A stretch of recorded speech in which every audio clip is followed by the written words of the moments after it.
Gash, Extra Carnage Edition, by Austin James. Edited by Sarah Crombie Tyler Glazebrook. Austin James. Cover art by Dan Faulkner. Warning. This book contains scenes of intense and graphic violence, explicit sexual situations, and naughty language your kids use when you're not around. Enjoy at your own risk. Have fun! Chapter 1. Dash fast. Are you fucking kidding me? That's bullshit. Scott yells at his TV screen. Scott sits in his favorite tan recliner, a spot where he spends most of his free time while playing Call of Duty. A stream of smoke ribbons from the half-smoked cigarette hanging from his lips. He adjusts his glasses and breathes heavily. I'm tired of these fucking games not giving me my fucking kills, he shouts angrily. Vigorously, he mashes on the white controller, while his character navigates through the map. As he turned a corner, his character was hit in the head by a sniper. Who the fuck was camping? Fucking pussy bitch? He yells. For God's sake, Scott, if you can't handle the damn game, then turn it off, Beck shouts from the kitchen. It's probably a bunch of kids on there anyway, she says annoyed. Bex takes an orange cast-iron pot and fills it to the brim with hot water and puts it on the stove. She then drops in 6 tea bags and waits for it to boil. The continuous shouting coming from the living room grew old quickly for Bex. Every day when Scott got home, he went right to the game. No hello or how was your day, he comes in, drops off his lunchbox and sits in the chair until he goes to bed. Considering the man was pushing 50, she thought it was even more ridiculous. Even when his very overweight 11-year-old son would come to visit, he would just sit and play games and leave Bex to tend to his kid.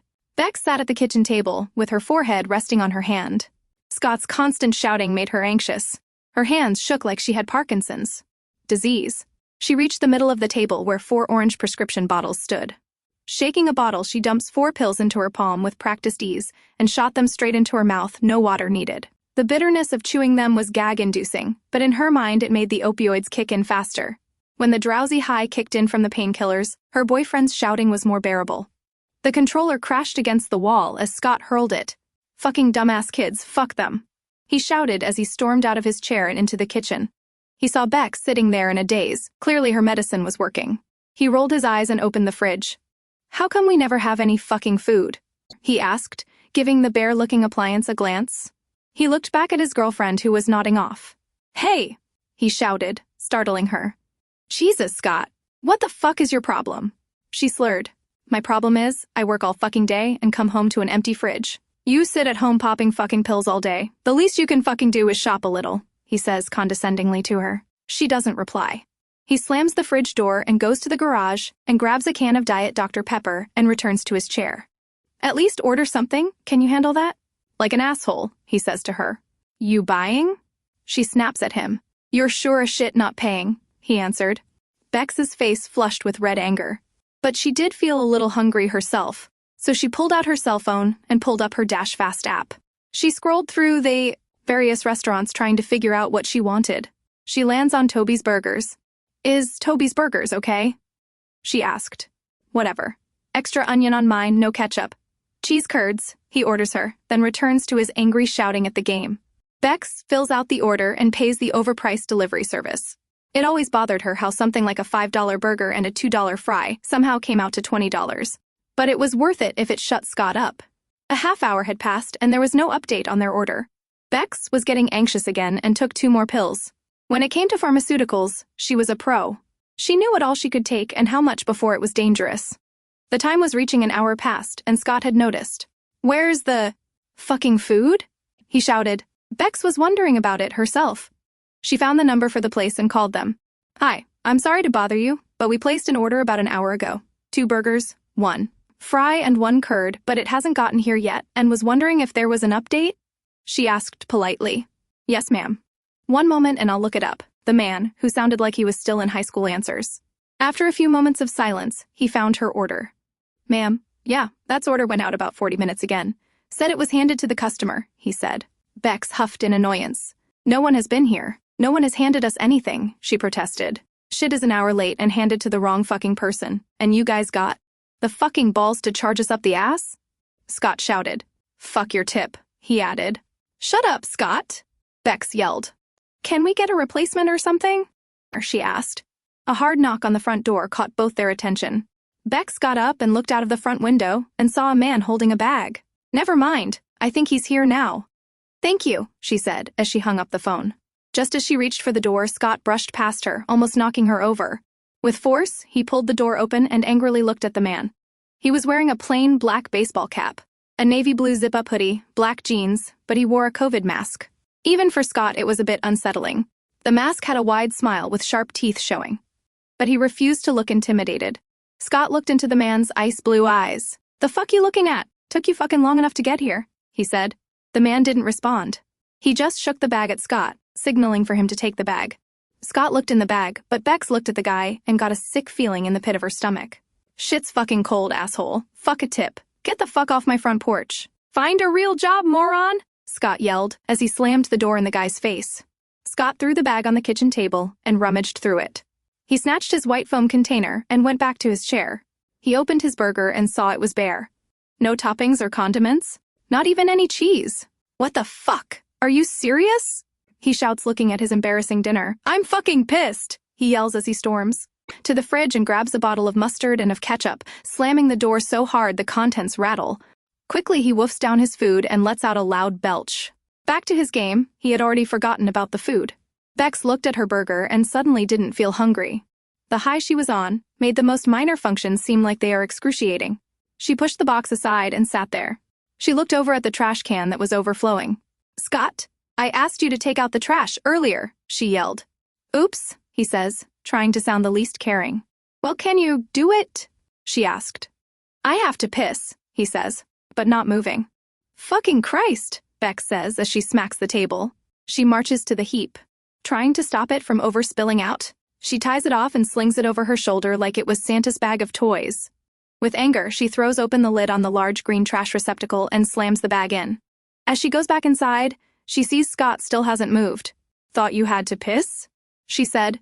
Scott ignored her comment and went up to the second floor for the bathroom. Bex began to feel overly tired again and went back to her chair with a can of Diet Coke, thinking some caffeine will help pep her up some. As she sipped on the can, she heard the hissing of the water boiling over the pot and hitting the hot surface of the stove. "Shit!" she yells as she rushes to turn it off. She put her mouth to her hand, realizing that she had left something on the stove for over an hour. The back door swinging shut broke her out of her epiphany. Bex turned and jumped when she saw the man standing at the door. The delivery man, and in his right hand, swayed an iron crowbar that was stained with past soles that met the tool. Bex stood in place, frozen with fear. The grinning mask and cold eyes were like staring at the abyss in the face. Before her brain could function, the man rushed her and swung the iron right into her forehead, like he was hitting a home run. Blood and skin sprayed as the tool peeled them off the bone like deli ham. She flew backwards into the stove and fell to her ass, dazed and with an extreme headache. The intruder walked towards her methodically, and she could not move. Rapidly, she blinked her stinging, blurry eyes, trying to bring her brain back online. But the blood from her head wound was leaking down her face and continuing to blind her. The man looked at the steam coming off the orange pot. Using the hook of the crowbar, he pulled the boiling hot liquid onto her. She screamed as she was scalded. Blisters formed all over her skin. Dozens of white bubbles covered her face, chest, and arms. Scott heard the scream as he sat on the toilet, flipping through his phone. Quickly, he wiped his ass and went down the steps. "The fuck was that, Bex?" he shouts. As he came around the corner, he saw his woman, crawling over their white carpet, staining her path. Scott looked down at her and felt a tinge of sadness but more anger. He then noticed the man standing in the doorway that connected the two rooms. Without thinking, Scott charged him. He swung a wild punch, but the man just leaned to the side, and as Scott missed and lost his footing, he brought the crowbar around and smashed it into the back of his head, sending him to the floor. Bex was still trying to crawl to her phone, charging on his side table. But the delivery man cut her off and swung at the side of her head. The blow popped the cartilage in her ear, causing her eardrum, as well as a few blisters, to burst. The side of her face became a sickening mess of pus and blood. Scott, with the help of the wall, got to his feet. He staggered towards the man but was knocked back down when the bar cracked his jaw. Teeth broke in his mouth, and he crashed against his TV, knocking it over. The man then stood over Bex as she laid face first on the floor. He swung to the back of her head, over and over. Blood, brain, and bones showered the room and covered the walls and furniture. He swung nonstop until all that was left was a pile of gore slop. Scott was on the verge of passing out but was woken up when the pointed end of the crowbar stabbed into his patella, cracking the bone. The man stabbed at it with purpose until the bone gave way, and the point went right through to the other side of the knee. He placed his foot on Scott's thigh and ripped the tool from his flesh. Scott howled in pain. The man then went into the kitchen and turned the burners on until they were just feeding gas. He rummaged through the cupboards below the sink and found various insecticides and cleaning products. He threw cleaning fluid all over the room, then returned to the living room. Scott had crawled and was sitting against the recliner. Blood gushed from his destroyed mouth and nose. His knee was on a different level. With all the pain, his mind had tried to shut him down. As he opened his eyes, the crowbar slammed across the bridge of his nose and eyes. His left eye popped into a milky mess. Now blinded, he felt something wet spraying up his bare legs. He couldn't smell what it was, due to his nose being broken, and he couldn't see, but he knew it was the end. The man looked down at the defeated Scott, then back at the corpse of Bex. He pulled a Zippo lighter from his pocket and lit it. He kneeled and put the flame to Scott's toe. Quickly the fire spread, with the help of the chemicals. Scott was beside himself when he registered. He was just lit on fire. He rolled around the best he could, but the fire just ignited the carpet. Within seconds, the room was burning. His legs blackened and peeled. Finally, it being too much, Scott went unconscious. The man stepped outside and got into his black blazer. He took off his mask and lit a cigarette. He watched as the windows were glowing from the flames. Black smoke was beginning to seep through the cracks of the home. As the place burned, the man pulled out a piece of paper from his pocket. He crossed out Scott's name. The list had 9 crossed-out names, and Scott was number 10. He fired up his ride, and Hellbound and Whiskey Bent played on his radio. He took one more look at the place and could hear the sirens in the distance. It was time to go. Chapter 2. Teachers and Predators. Jensen Holden stood in front of the classroom for his 12th grade English class. Although the teacher was pushing 40, his blonde hair and boyish grin gave his students a sense of comfortability. His methods of applying old literature with unique modern projects helped as well. So, as you guys know, I will not be here tomorrow and next week. Please show the substitute the same respect you show me. You have your reading assignments, so work on that. With that being said, since we are reading Mary Shelley's classic, Frankenstein, I have 2 assignments for you for some extra credit. I want you to write the ending. Write in a way you feel would fit better than what Mary Shelley did. And be creative. However you see fit, do it. As long as it makes sense. I'm not looking for Jay and Silent Bob Meet the Monster, he jokes, getting a chuckle from the class. Also, this is totally up to you guys. When you finish the book, I want you to make a soundtrack to it. Whatever songs you think fit the story, I want to hear them. No more than 14 songs. Use whatever you want. It can be from Insane Clown Posse to Slayer. If you think it fits, go for it, he said. The bell rang, ending his class. Grab a blank CD on your way out if you want one, he announces over the students gathering their belongings. After the last student leaves, he heads to the teacher's lounge. As he makes his way down the long hallway lined with tan lockers, he rolls his eyes every time he walks past a certain memorial plaque that was installed into the wall next to the trophy case. In memory of Drake Bennett, it reads, he rolled his eyes for what felt like the 1,000th time and kept moving. The teacher's lounge is peaceful and quiet. Most teachers just wanting to come relax and rest their voices from talking all day. They don't look for conversation much. Jensen walks over to the coffee pot, throws $1 into a basket, and pours himself a cup. There's the groom, he hears from behind him. Miss Robinson, the 10th grade African-American history teacher, walks up to him with a warm smile on her face. How are you, Miss Robinson? He asked politely, as he sat in an open chair. She sits across from him. Same old same. Teaching kids shit they don't care about, so they use it as a time to write notes back and forth, she jokes, as she drinks from her coffee. The two are interrupted when Jensen's friend, Kevin Masters, walked in. A man that had a serious Napoleon complex and seemed to have never left college. There's the lucky motherfucker, he yells obnoxiously. Miss Robinson rolled her eyes at the sound of his voice. Hey, Kev, Jensen replied. Kevin sat down next to him after pulling a Monster Energy drink from the fridge. So, what's up, my soon-to-be pussy-whipped douchebag friend? Ready to get fucked up tomorrow? He said excitedly as he took a long drink from his can. Take it easy on that, okay? I don't want to get drunk or anything like that. I just want to relax, watch movies, drink a few beers. I'm not into the American Pie stuff, Jensen replied. Kevin looked at him flabbergasted. But Ms. Robinson looked at him with admiration. Not only was he respected by his students, but the faculty as well. Come on, asshole, don't do that to me. After you guys do the I-do's, you are going to have no time for your friends, man, he said. This is our last time to get hammered and throw money at barely legal girls. He said. I've heard enough, Miss Robinson said. And you wonder why your ass got talked to during the scandals, she said as she walked out. Jensen was actually well aware of the way Kevin looked at some of the more attractive students. It sickened him and was keeping his old friend at arm's distance. The school had had several allegations of misconduct about teachers, and Kevin Masters was on that list, but nothing was ever proven. Why doesn't she ever like me, man? Kevin says as Miss Robinson leaves. Could be your nonstop frat boy verbiage and acting like you're a punk kid. That can annoy a lot of people, Jensen says. Like being a horny bachelor is a crime? What a crock of shit.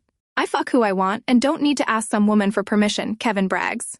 On that note, I need to prepare for my next class. Jensen lies just so he can get away from Kevin. He never wanted him as a groomsman, but figured if he didn't, he would never hear the end of it. He takes his coffee and leaves the room. The end of the school day comes, and Jensen is off for the next week. Quickly, he walks to his car, excited to get out, like he was a kid before summer vacation. He was also trying to avoid another conversation with Kevin. Every day after work, he meets with his friend Carter at the gym.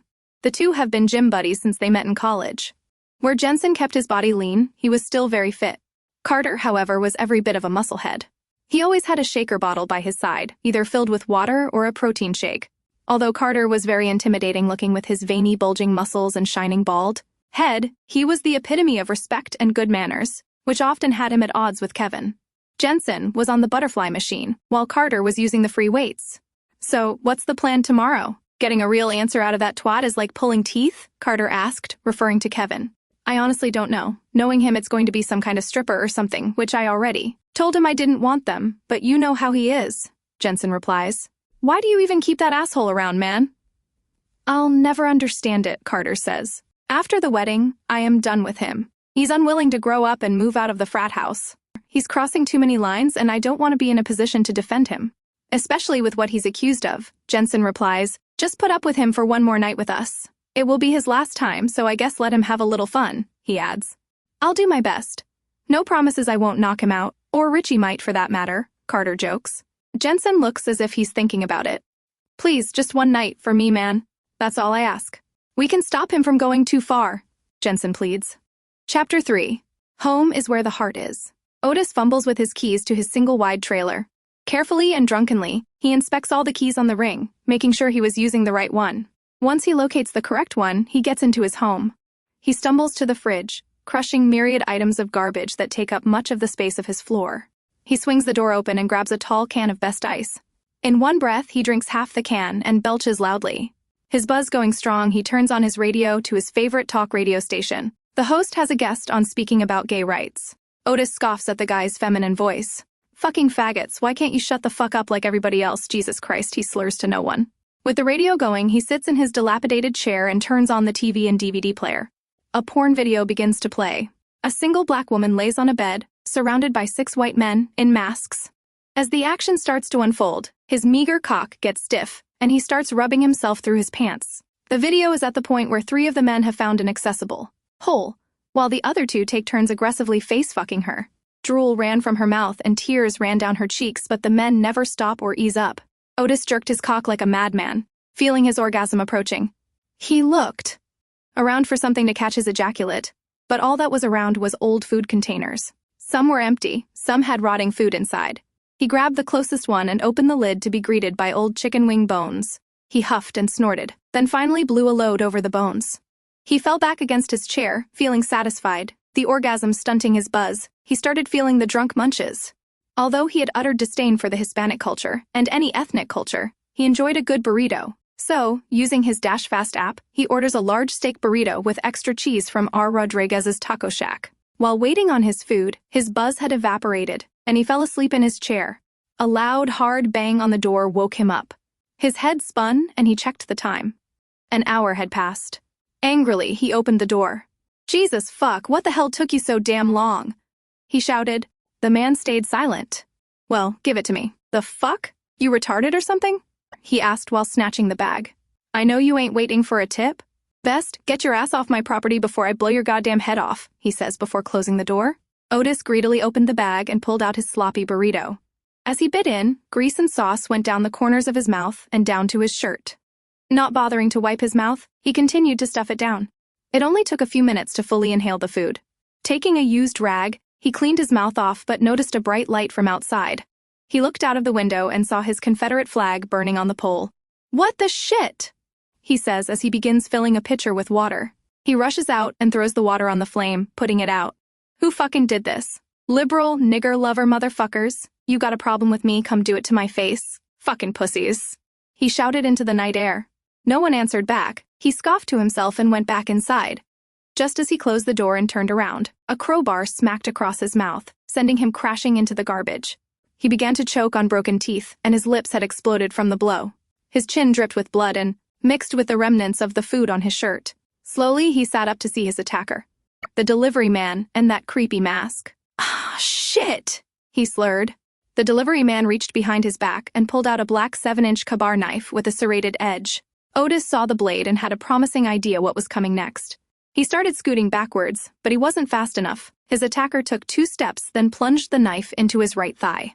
He ripped it out, the blood striping the blinds and windows. One after another, he stabbed at his thighs. Meat and muscle began to pull from the wounds as they got attached to the blade. Otis screamed and tried to grab the man, but his hand got pinned to the ground. Slowly, one at a time, the man sawed. Through his fingers, each digit was separated, and pools of blood gathered under his hand. Otis, thinking quickly, reached with his good hand for a jar of moonshine and smashed it over the man's face. The intense homemade liquor burned the man's eyes, and he backed off trying to clear his vision. Otis took advantage of this opportunity. He started crawling to the door. He got within arm's distance, but felt the hot slice of the knife on back of his calf. He screamed and kicked, but the knife sliced through the skin like it was a cold cut. With the skin fully gone, the man reached in and grabbed a headful of the exposed muscle and pulled. Strands snapped like strings the harder he pulled. Blood sprayed from exposed veins. Whatever he pulled, he just threw them over his shoulder like they were nothing. Otis rolled to his back, gripping his mutilated legs. The pain was searing and sharp. The man then sat on Otis's belly. He dangled the knife over Otis's face, taunting him with it. Finally, he aimed it over the heart area. He gripped the handle and began to cut into the skin and tissue. Once he had it deep enough, he grabbed an opening and ripped open a flap of skin, exposing the breastbone. He then grabbed the bones and began to pull them. They were tough as he thought, but he pulled harder, and the bones began to crack. After one more good tug, the bones broke, and his heart was beating in front of him. Using his knife, he cut all the valves and veins connected to the heart, reached in, gripped it, and violently yanked it from Otis's chest, killing him. He looked at the heart while it still beat, and threw it like a baseball against the wall. A sickening splat sprayed the organ. It stuck to the wall and slowly slid down, leaving a snail trail. The man picked up what was left of the heart and shoved it into the dead mouth of Otis. He searched his pockets and took his wallet, as well as a few beers that were in the fridge and a pack of cigarettes. Satisfied with his work, he locked the door behind him and left. Chapter 4. Soon to be. Jensen walked through the front door of his modest 1-story house, holding 2 bags of takeout. He kicks his shoes off, a thing his fiancée often had to remind him of. Her disdain for shoes on a clean carpet was usually funny to Jensen, but he did all he could to keep her happy. His soon-to-be wife, Amy, was sitting at the dinner table, looking over the seating arrangements for the reception of their upcoming wedding. Jensen places the bags next to her, leans down and kisses her, then goes to the cupboard and pulls out 2 long-stemmed wine glasses. He then pulled a bottle of Riesling from the fridge and poured him and his lady a glass of wine. Although Riesling was considered a cheap one due to its sweetness, they didn't care. Even though on occasion they had too much, the next morning generally greeted with a stinging headache. He poured a little more into the glasses. They didn't often drink anyway. "How's the seating going?" he asked as he sat across from her. "Pain in the ass, as usual. I swear, the label of bridesmaids and maid of honor is like giving them a reason to act like prima donnas," she responds with a laugh. Jensen opens one of the containers that was holding a mixed green grilled chicken salad. "It's not any better for the men. Richie and Carter don't really care, but Kevin is another story," he says, as he takes a bite of the salad. Amy rolled her eyes at the sound of Kevin's name. "Does he even need to come? I mean, he's just going to get shit-faced and act like an asshole like he does every time we are somewhere in public with him," she asked. "That's why I have Richie and Carter. I trust them. If Kevin goes too far, they will have no problem tossing him. I guess I just feel bad for him in a way. After the wedding, I'll be busy doing husband stuff," he jokes. "Husband stuff?" she asked with raised eyebrows. "Yeah, you know, mowing the lawn, waving to neighbors I don't like, hanging in the garage with a classic rock radio station playing while I pretend like I know how to fix things," he jokes. Both erupt in laughter. "So, what's Kevin's plan for tomorrow?" she asked inquisitively. "Well, for the record, I have been very vocal about not wanting to go to a strip club or have a stripper. I told him I wanted to relax and watch Van Damme movies. So with all that being said, he's definitely getting a stripper," he said. "Should I be worried?" Amy joked back. "Never," he answered. Amy pushed the papers aside and rose from her chair. She sauntered over to Jensen, who was in a trance with her. She pushed his chair out and got on her knees in front of him. His erection had already begun growing. Amy pulled his track pants down to his knees and pulled his hard cock through the hole in the boxers. The round, thick head of the member made her mouth water, and slowly her lips wrapped around it and made their way down his shaft. Her lips touched the base of his cock, and the head pushed on her uvula. Slowly, she glided her lips back up and popped it out of her mouth. Using the tip of her tongue, she tickled the small slit at the tip. The salty precum was oozing out, but it didn't bother her. Her eyes looked up, and Jensen's head was leaned back with his eyes closed. Pleased with herself, from the pleasure he was. Clearly enjoying, she rose to her feet and took her pants off. Jensen opened his eyes and saw his half-naked, beautiful goddess that stood in front of him. Her breasts were perky and perfect, her ass was a perfect peach, her pubic hair was neatly kempt and carefully cleaned and crafted. Something he loved. In his experience with the few other women he had had in his life, he was not fond of a bald vagina. A little hair was perfect for him. She then placed a leg on each side of his lap and lowered herself onto the waiting long, thick cock.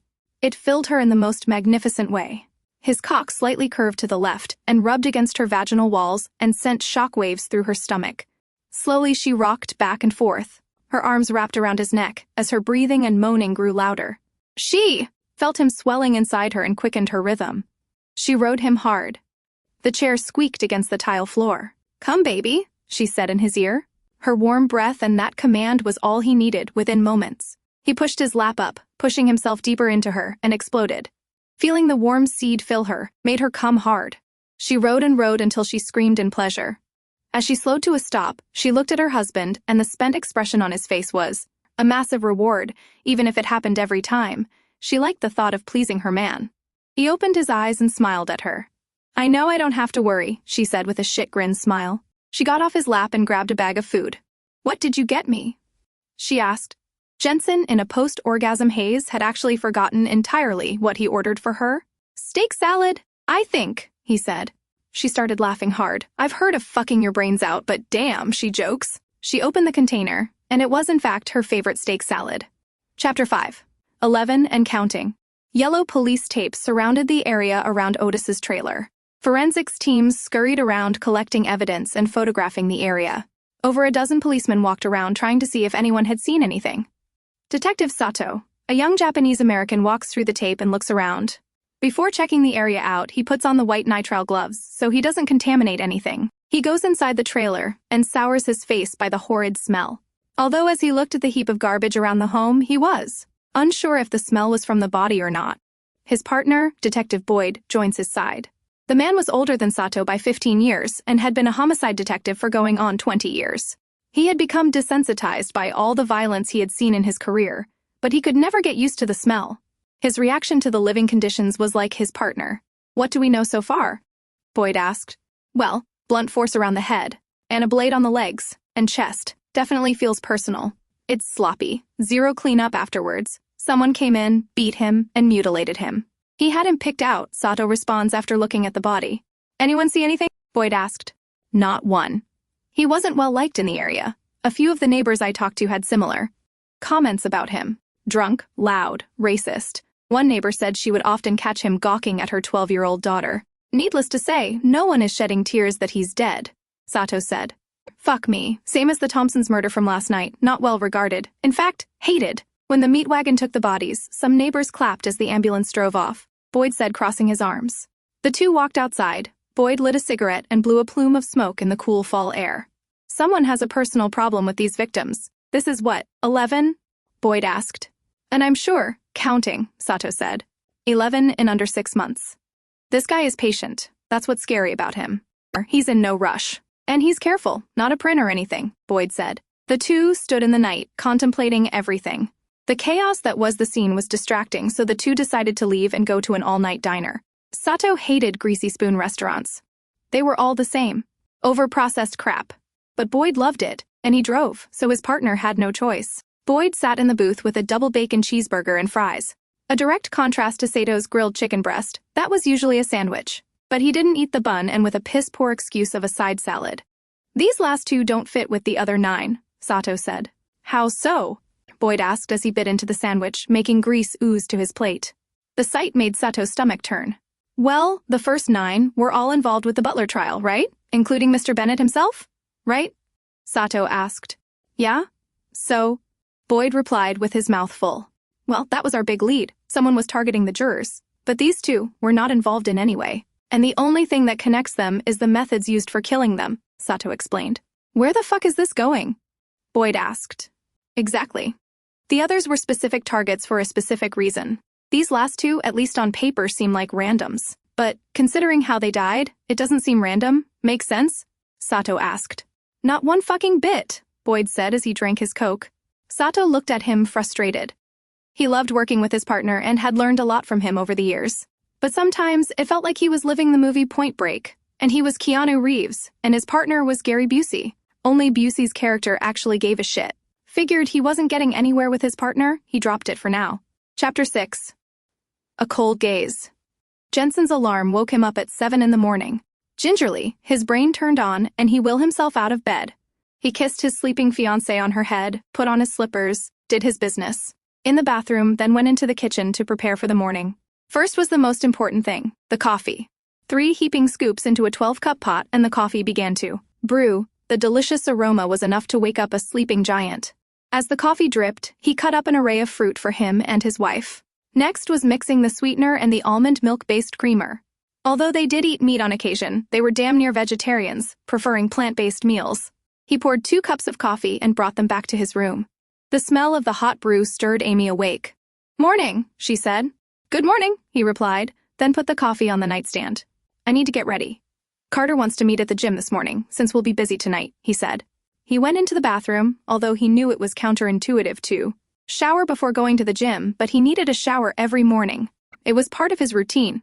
The hot water helped wake up the rest of his body, and he just loved showers. As his head was under the water, he felt a hand rub across his back. It startled him at first, just because he wasn't expecting it, but he knew who it was. He opened his eyes and turned to see Amy had joined him. Without saying a word, she reached down and rubbed his flaccid penis and balls. With her touch, she knew he would be hard in seconds. And he for sure was. She turned him around and made him put his hands against the wall and began stroking him from behind. Her grip was perfect, not too loose or tight. And it felt amazing. As she jerked him, she kissed his spine and shoulders, sending shudders through his body. With her free hands, she lightly guided the tip of her finger down his spine, around the crack of his ass, then pushed in and started circling his anus. The touch threw him off, but he didn't hate it. In fact, it was amazing. She circled it some more, then lightly inserted the tip of her digit into his rectum. Softly, she pushed it in and out while continuing to stroke him. The sensation that went through his body was different than any of the other handjobs she had given him. The sensational pressure in his ass mixed with the fast strokes on his cock sent him over, and quickly. Strands of white seed splattered against the wall. His toes curled and felt he was going to slip. Amy held him upright and giggled. "Had to make sure they were good and empty before the stripper does," she joked. He was too much in a haze to respond. When he regained his footing, she got out of the shower and dressed for work. Jensen dressed in his usual gym clothes. "I have to go in for a few hours today. Fill out the order form for Monday and get schedules straightened out for the weekend," Amy said as she buttoned her red smock. Amy was a general manager at the Hodder grocery store and has won many accolades for how well the place was run, especially during the COVID years. "Maybe we'll see you there later. We have to run through and get some snacks and things for tonight," he said. He kissed his soon-to-be wife and ran out the door. Amy walked into the supermarket. The usual elderly customers were gathered in the coffee nook like they did every morning, all of them waving to Amy. Besides the coffee bunch, the store was quiet for how early it was. The never-ending loop of family-friendly songs was the only noise. She sat down and immediately began filling out order forms, not wanting to be there any longer than she had to. Only 2 call-offs for the day, which was a surprise to Amy. Most Fridays, the high school employees often would make up lame excuses as to why they couldn't come in. Even though she hated feeling like they were playing her, she understood high school life and never let it bother her. A few hours later, she was making sure all the stock was good to go. And then, she saw her fiancé walk through the sliding doors with Carter and Kevin. "Fuck, why does he have to be here?" she thought when she saw Kevin. The two had never gotten along. The disgusting remarks he would often make made her want to stab him. She watched on the monitors as the 3 went through the snack aisle, grabbing a few bags of chips with dip. Then through the soft drink area, and then to the inevitable beer and liquor aisle. The cameras didn't have sound, but she could see Kevin picking up a high-end bottle of whiskey and Jensen shaking his head no to it. Looked like Kevin put up a bit of a protest and looked like he was begging. Just the sight of the man made her want to vomit. "No way. That shit is too damn expensive," Jensen said to Kevin.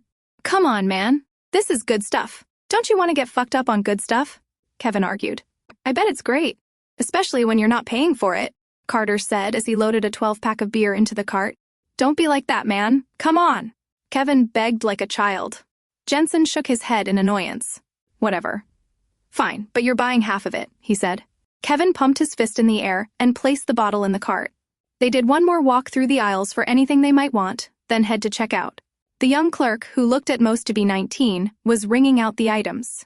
When she saw Jensen, she smiled. Hey, Mr. Holden. You excited for tomorrow? She asked.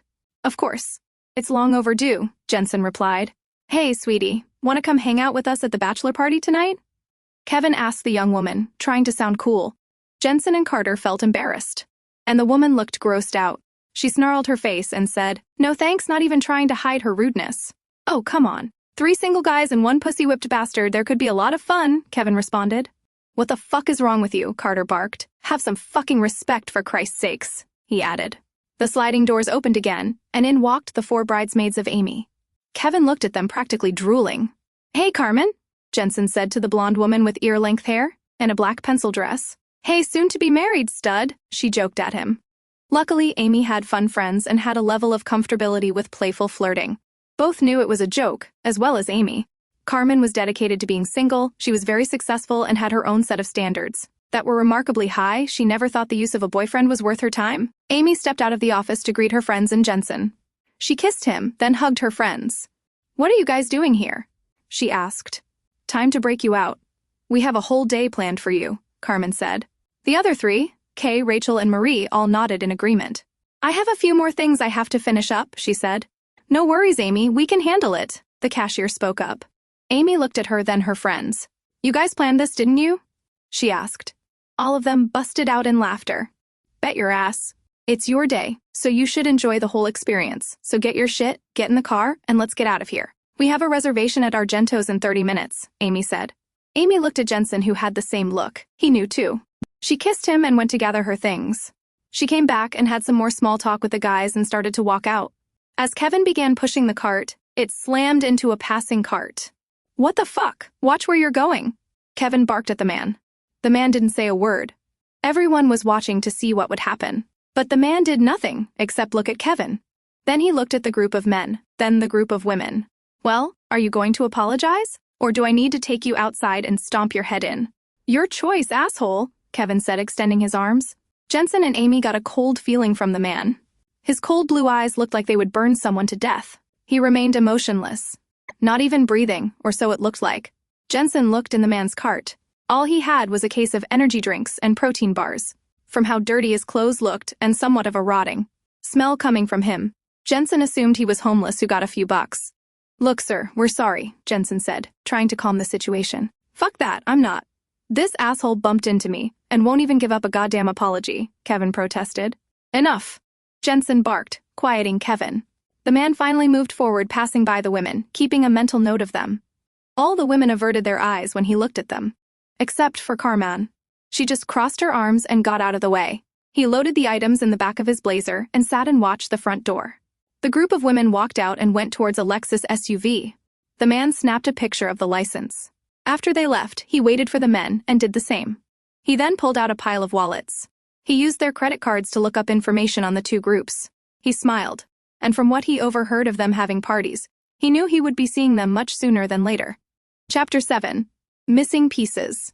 Detective Sato sat at his desk. Police reports, crime scene photos, and witness statements scattered across the small piece of furniture. He had that feeling of there was only one major missing piece that would bring it all together. Increasingly becoming more frustrated, he read over the Raylan Dahl Butler case file and was sickened by what he read. From both parties, he read the investigating officer's notes. Detective Charnas, who would later be killed, his notes and the officer's report didn't make sense. Either the guy was lazy or dirty, he thought, as he read the sorry excuse of an investigation. Mother lives out of state, grandparents deceased, no father on record. It was all one giant brick wall after another. He looked over the phone records carefully and noticed something he hadn't. Before, all the victims had called a restaurant before they died. He circled all the phone numbers and started calling people. Sato ran out of his office in search of his partner. Considering it was noon, he could only imagine he was at lunch. And he knew where.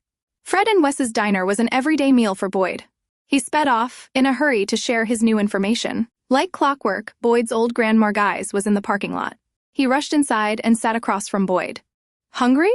Boyd asked with a mouthful of burger. "Forget that. I found something." I looked over the phone records again and noticed that each victim called a restaurant before they were killed. So, I called all the restaurants, and all of them confirmed the name and dates were the same as the fucking murders. As well, they were all using that app, Dash Fast, Sato explained excitedly. "What the fuck is Dash Fast?" Boyd asked. "It's an app where you can order food from. Like pizza delivery, only with any restaurant that is on the app. Could be McDonald's, Burger King, anywhere. This guy is using the app as a cover and to find these people," Sato said. Boyd looked amused. "Have we gotten so goddamn lazy that people can't even drive to get McDonald's?" he said. Sato rolled his eyes. "Focus." So, as it turns out, the restaurants had on file the driver that picked up the food for the delivery. "We need to talk to them. We just may get somewhere." Also, and I know it isn't a coincidence, Raylan Butler used the same method to find her victims, he said. "Raylan who?" Boyd asked. "Jesus, did you even read any of the reports?"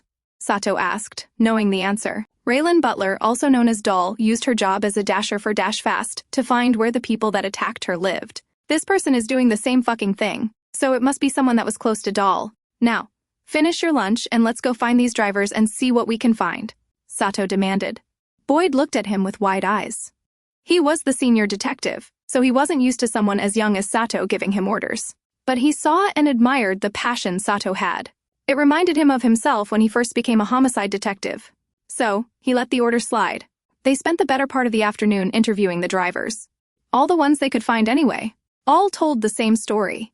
A man in a blue hoodie and a COVID mask with sharp teeth on it intersected the delivery. Sato was happy he had some kind of description of the guy. But it was unfortunately another dead end for now. Chapter 8. Closer. Carter and Jensen sat in the lounge recliners in Jensen's basement in front of a 72-inch flat television. Jean-Claude Van Damme's Death Warrant played on the huge screen. Although not his best film, Jensen had a soft spot for the prison-themed action flick. He slowly sipped on his beer while enjoying the movie. "Okay, assholes, shot time," Kevin yelled, already having a strong buzz going. He held 3 shot glasses filled to the brim with amber liquor. He handed one to Carter and Jensen. Under his armpit was the rest of the bottle. They all clinked glasses, Carter and Jensen more reluctant to do so, and drank the booze. Again. Kevin declared, "I'm good for now, man," Jensen said as he gave his attention back to the movie. "Seriously? A bachelor party, and all you guys want to do is watch shitty Van Damme movies?" Kevin asked, shocked. "Hey, this is my bachelor party, right? And I told you this is what I wanted to do." "Sorry if you thought I was kidding," Jensen said. "Where's everybody at?" They heard from the top of the stairs. "Down here," Jensen yelled up. Richie came down the steps. He had his hair slicked back and the sides and back shaved. He had a full sleeve of tattoos and wore a cut-off black flag shirt and blue jeans. He may not look it, but he ran a successful appliance delivery business. He even helped get Amy and Jensen a discount on most of their appliances. "What's up?" he said, slapping everyone's hand, except Kevin's, who didn't offer his up. He looked at the screen and smiled. "All right, Death Warrant, a classic," he said as he opened a beer and found an open seat. "Son of a bitch, not you too," Kevin sighed. "Can we at least go to the garage or something? This feels like a Sunday day off rather than a party, please, just a change of scenery," Kevin begged. The 3 guys looked at each other and shrugged, deciding it's not too much of a request. Besides, Jensen had a smaller TV in the garage and a heater, so it would work out fine for everyone. The group made their way up the steps, and as soon as they were in the garage, Jensen turned the movie back on. He smiled and waited for the response of Kevin. "Oh, come on, let's just hang out and do guy shit, not sit around watching fucking movies like it's a little girl's sleepover," he said. Richie began laughing, irritating Kevin. "What's so fucking funny?" Kevin asked. "Dude, grow the fuck up, man. You're like, what, 40? Time to stop acting like every day is college, bro," he said. "Fuck you, Richie. Your bum ass couldn't even make it through community college, so don't talk to me about every day being college because you don't know what the fuck you're talking about," Kevin spit back. Jensen saw the rage building in Richie. His friend was well-mannered, but he had no problems with a fight. Often when he was out at the bars, his nights would often end in a fight, usually due to some asshole being a loudmouth or getting shitty with women. One thing was sure, he always came out on top. Richie grew up rough and learned quickly to defend himself and not to be a bitch. Kevin was quickly approaching to learning that fact. "Okay, that's enough. Kevin, drink some water or order some food or something." "You're acting like a child," Jensen said. He looked over at Richie, and they had a silent exchange that Richie would stay cool. Kevin looked at him with embarrassment.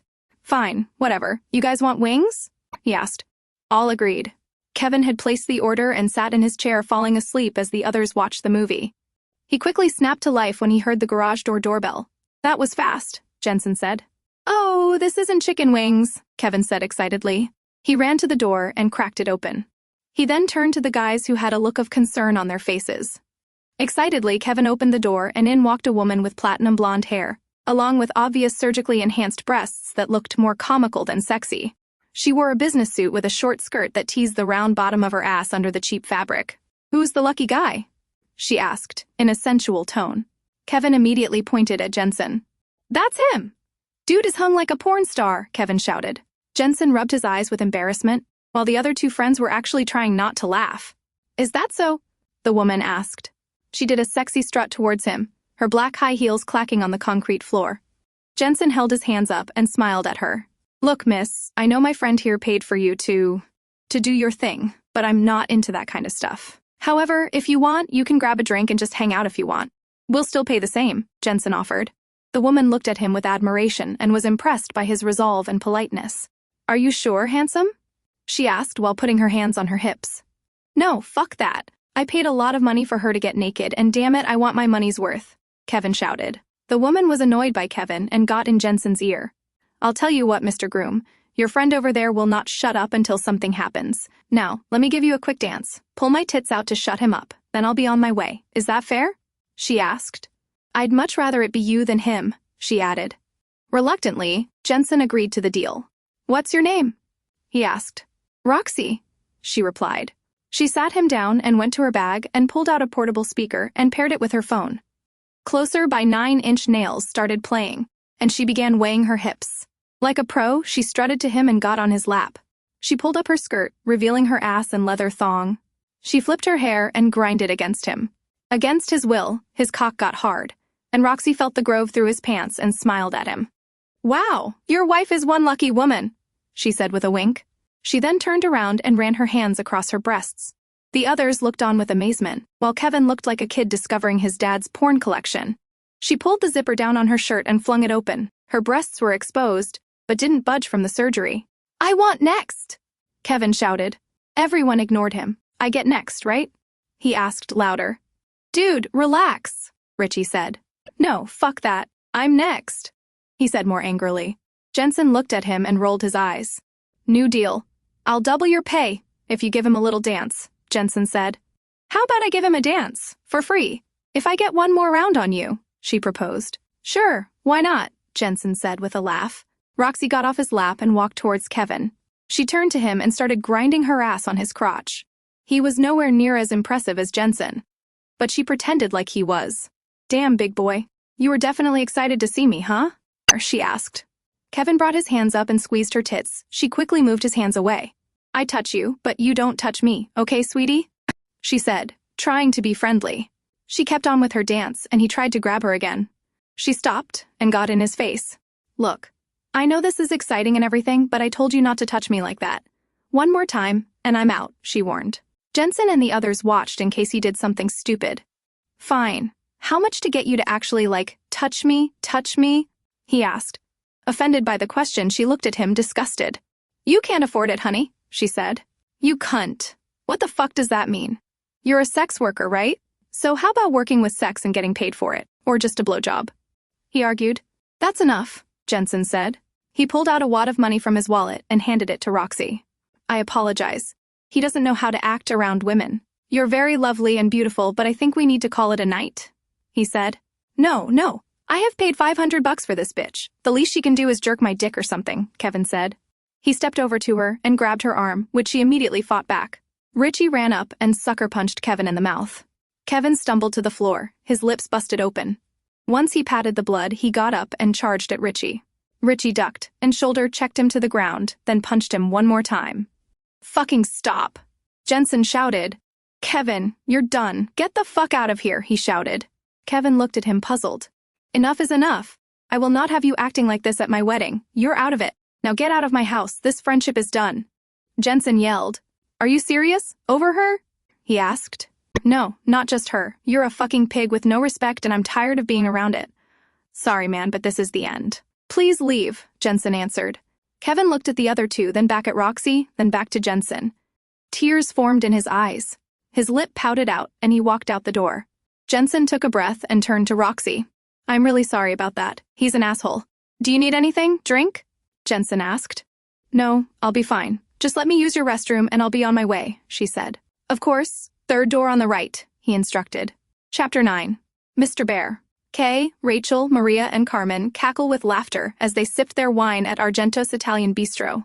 Amy was more amused watching them than the actual thought of the party. The group had gone through 3 bottles of wine already, the majority going to Kay. In Kay's mind, her alcoholism was a secret, but it was very blatant to everyone else. The waiter came over to check on the table. You ladies need anything? He asked. Yes, sir. How about we'll give you a fat tip if you show us your abs, Rachel joked. The group laughed except for Amy. The waiter ignored them and turned his attention to Amy. How about for you? MS, I know this is a special night for you, he said with a friendly smile. Actually, yeah. Please, take this wine away. I'm a cheap sweet wine girl, so this is just torture for me. Can you bring me a beer or something? She asked. Of course, the man said, keeping his smile. So now that you can't back out, I have another surprise for you, Carmen said. Oh shit, Amy responded.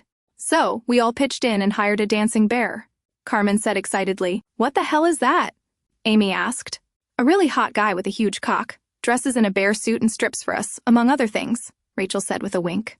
Oh geez, that's all you guys. I don't need some guy swinging his dick in my face unless I'm marrying him, Amy protested. Oh come on, it's going to be so much fun, Rachel said. Rachel's promiscuous life has more often than not gotten her into trouble. She was an endless flirt with anyone who gave her attention, and didn't care who she hurt in the process. Amy would never shame a woman for being comfortable with their own sexuality, but when life gets you stalkers and angry wives threatening you, it's time to rethink things. Like I said, that's all you guys, she repeated. What, you don't think Jensen is doing the same thing right now? Especially with Kevin in charge of the party. You bet some fake-titted trick is grinding him as we speak, Marie said. Yeah, maybe, but I made sure he remembered what all I can do last night, and this morning, she said in a whisper. The group of women looked at each other and snickered.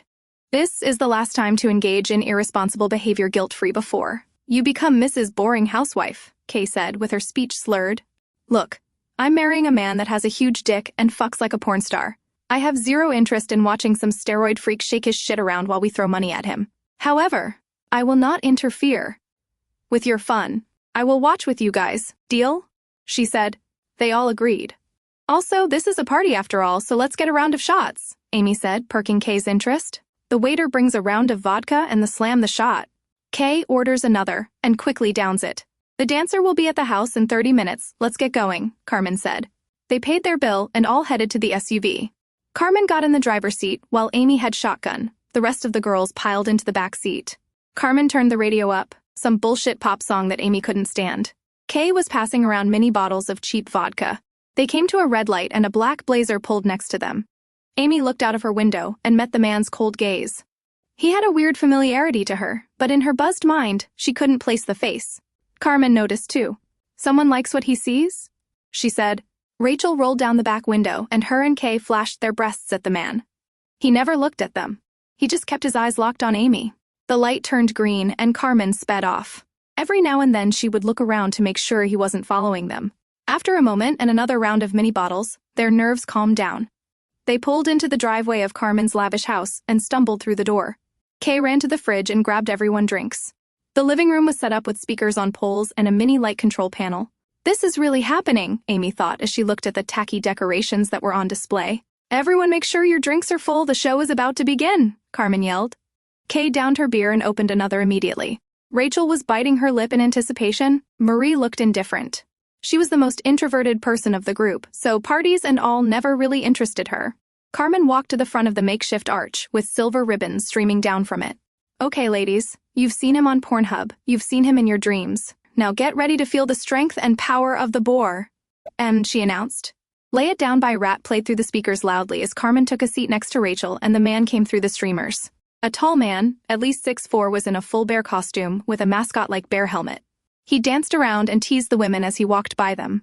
Rachel was feeling his stomach, but he moved past her to Carmen, who looked at him with fuck-me eyes. He made his rounds, then came to Amy, who was laughing hysterically at how absurd it was. He then went back to Rachel and turned to where he was sitting in her lap. He grinded on her and moved her hand to his crotch. She gripped him, and her eyes widened. He turned back to her and started to peel the costume off. As the cheap suit began to fall, the body of what looked like could be a pro wrestler emerged. His chest was rock hard, and his abs were defined. Veins swelled around his arms and hands. Finally, he dropped the suit all the way down, leaving him in nothing but a tuxedo male G-string. His cock was long and swinging wildly. Rachel looked like she was frothing at the sight. Kay tried to join the fun, but moving was too much of a task. Carmen slipped her fingers under the strand of the G-string and pulled them off.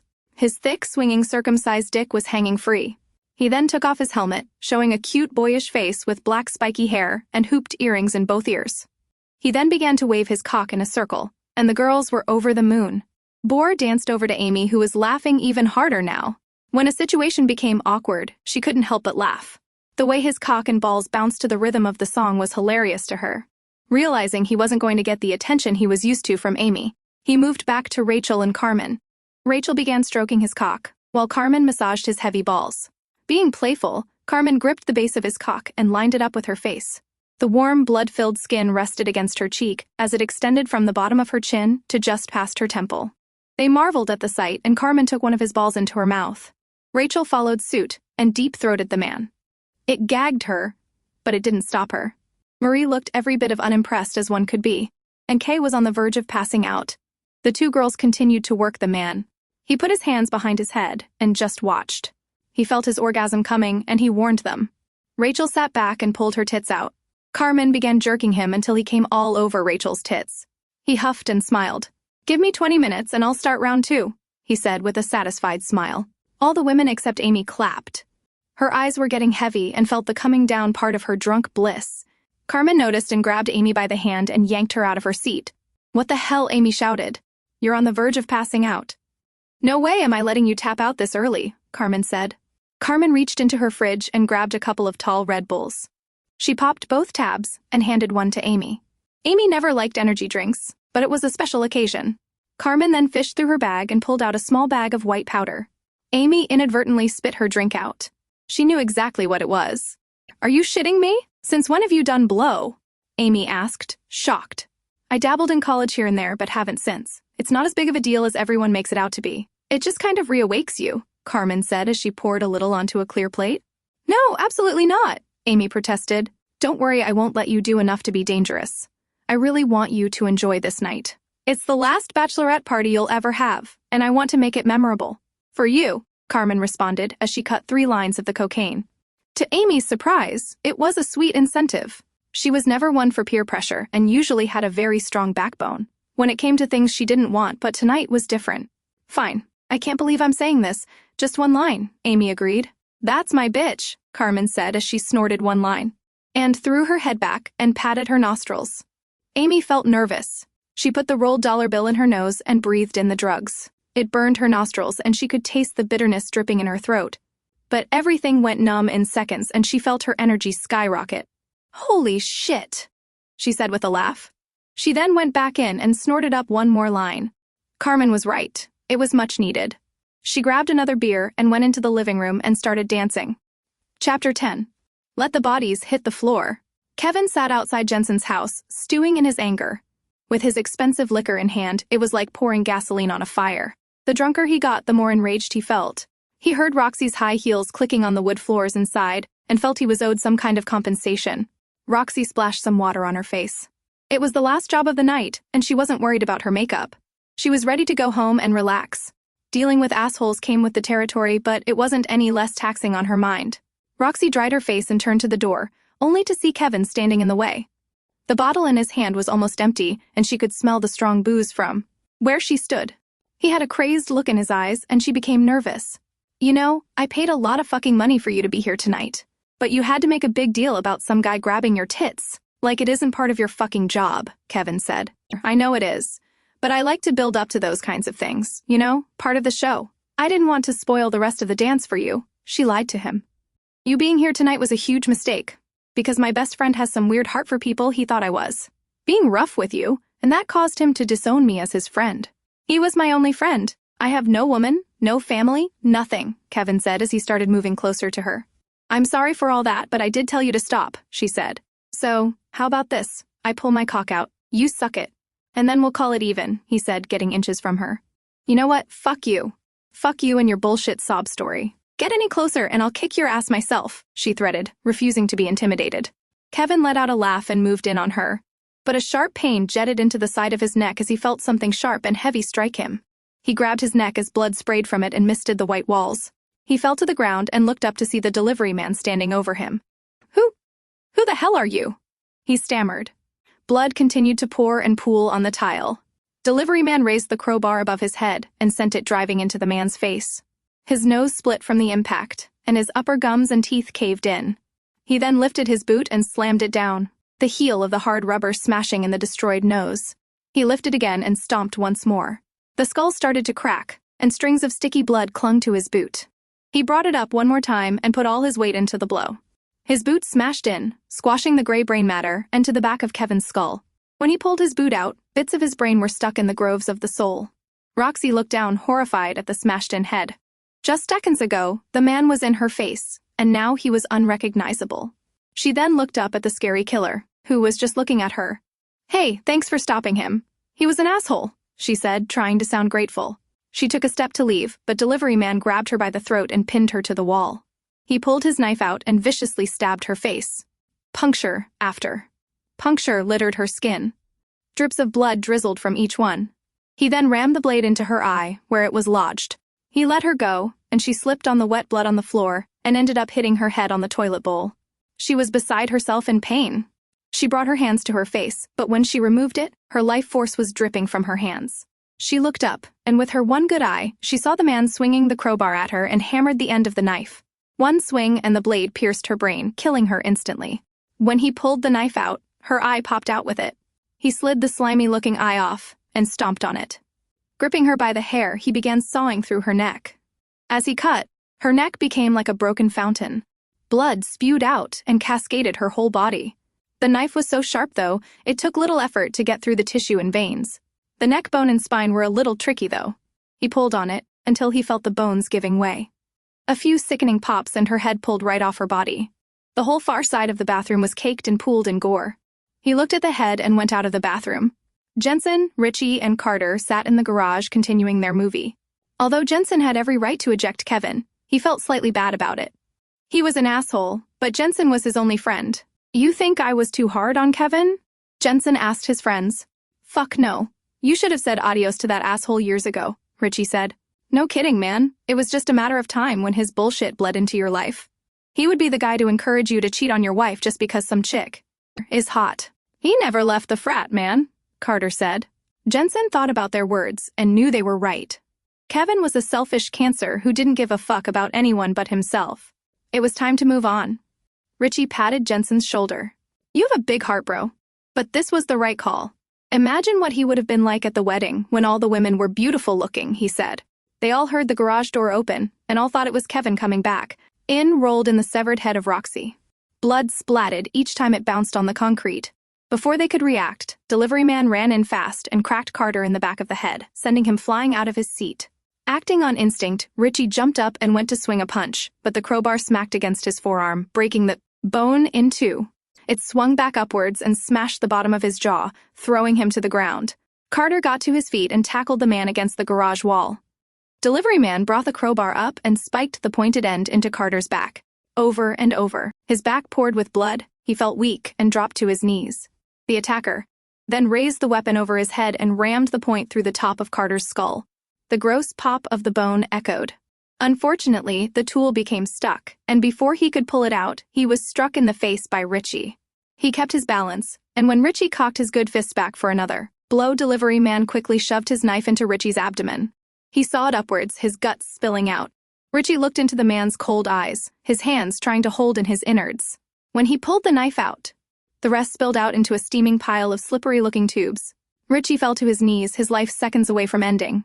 His skin had gone pale and breathing was shallow. He looked up at the man, only to see the knife coming into his throat. Repeatedly, the blade went in and out, until he was gone. His body fell limp to the ground where he lied, lifeless. Jensen watched in fear and shock. Frozen in place, he wasn't sure what to do. His friends were just brutally butchered in front of him, and he did not do one thing to help. He and the man locked eyes. There was nothing in his eyes. No remnants of a soul. Nothing but hate and anger. Feeling his senses returning to him, he ran for the kitchen door, his phone in hand, calling the police. The dispatcher answered, and he barely got his address out before he felt the crowbar fly into the back of his head, sending him into the dish rack. He tried to grab something to break his fall, but the dishes crashed over him and shattered over the floor. He attempted to army crawled his way through the debris, cutting his arms in the process. He pushed off the ground, but the knife dug into the back of his calf and scraped his tibia. He screamed in pain but was able to use his free leg to kick the guy back. Jensen then grabbed a handful of the broken plates and threw it into the man's eyes, temporarily blinding him. Taking the opportunity, he hopped towards the door and got his hand on the knob. But delivery man grabbed him from behind and threw him back into the kitchen. He moved quickly to him, but Jensen found a shard of glass and stabbed the man in the hand as he reached for him. He then quickly began heading back to the garage in hopes of using the garage door to escape. But he was drugged back in, and the attacker was on his back. He gripped Jensen's hair and was bringing the knife to his throat. Jensen closed his eyes but heard the front door kick in. "Police, drop the weapon!" Detective Boyd shouted, Sato right behind him with their pistols ready. Delivery man looked back at them, then back at Jensen. He dropped his head and stood. "Drop the fucking knife and put your hands in the air," Boyd ordered as they advanced on him. He looked at Jensen, who was barely moving. He then raised his hand like he was going to stab him, but 6 bullets fired into his back. He stumbled into the garage and fell into Richie's pile of guts and lied there motionless. Sato helped Jensen out of the room and to the ambulance, while Boyd investigated the garage and saw the man not breathing. But he also saw the carnage that was in the room. He felt sick. He thought he was jaded and desensitized, but this was something else. He slowly approached the body and flipped him over, using his foot. He was soaked in gore, but he couldn't tell if it was his or not. He kneeled to feel his pulse but noticed something familiar about the shape of his shirt. He unzipped the hoodie to see he had a Kevlar vest on. Just as he noticed, the delivery man opened his eyes and stunned Boyd. He grabbed him and jammed the knife into his ear and twisted the blade. Blood sprayed from the wound and coated his hand. He then slowly lowered Boyd to the ground, making sure no noise was made. He heard the other officers coming, so he got up, grabbed his crowbar, and exited through the back door undetected. "Boyd, everything good?" Sato asked. He stepped into the garage and saw Boyd on the ground. "Boyd," he shouted. "Officer down. Get an ambulance in here now." He shouted more. He dropped to his partner and rolled him to his back, only to be covered in leaking brain fluid and blood that spewed from the chewed-up-looking hole in Boyd's head.